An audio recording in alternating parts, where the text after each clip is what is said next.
Also making news, organizers of pro-Palestinian demonstrations spoke out today about what they describe as police brutality during a weekend protest. Demonstrators gathered Saturday at Yonge and Dundas and then made their way through downtown streets. The Palestinian Youth Movement, one of the groups which organized the rally, says police followed protesters for 3 hours before moving in on some of them.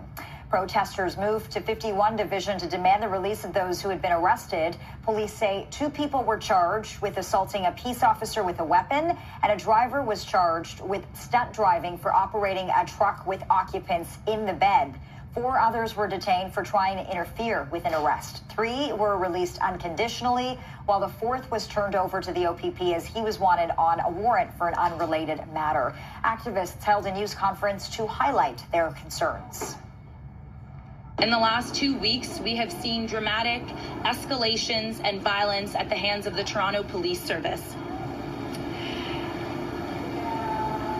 These escalations are in an attempt to criminalize and intimidate pro-Palestinian protesters off the streets. There was elderly people with us, there were children.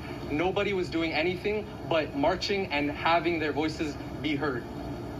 Ultimately, during all of the pushing and pulling by the police, they left us with nowhere to go, and I was grabbed by my head, pushed over the police line, forcibly thrown to the ground, and I just felt several bodies on top of me, beating me, punching me, kicking me.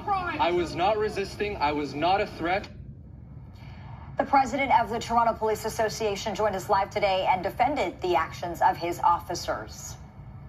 Our members are out there each and every day through all these protests, and they've been going on now for over 6 months. And I think the officers have been very, very patient, very thoughtful as far as the process goes in these protests. But the reality is these protests are getting more violent. The people are becoming more aggressive with the police officers and confrontational. And I think, our members are out there. They don't want to be out there policing these protests, especially on a long weekend. I'm sure our members would much rather be home with their families. And police released a statement saying protesters were physically aggressive toward officers and that officers used necessary force to preserve safety and maintain order.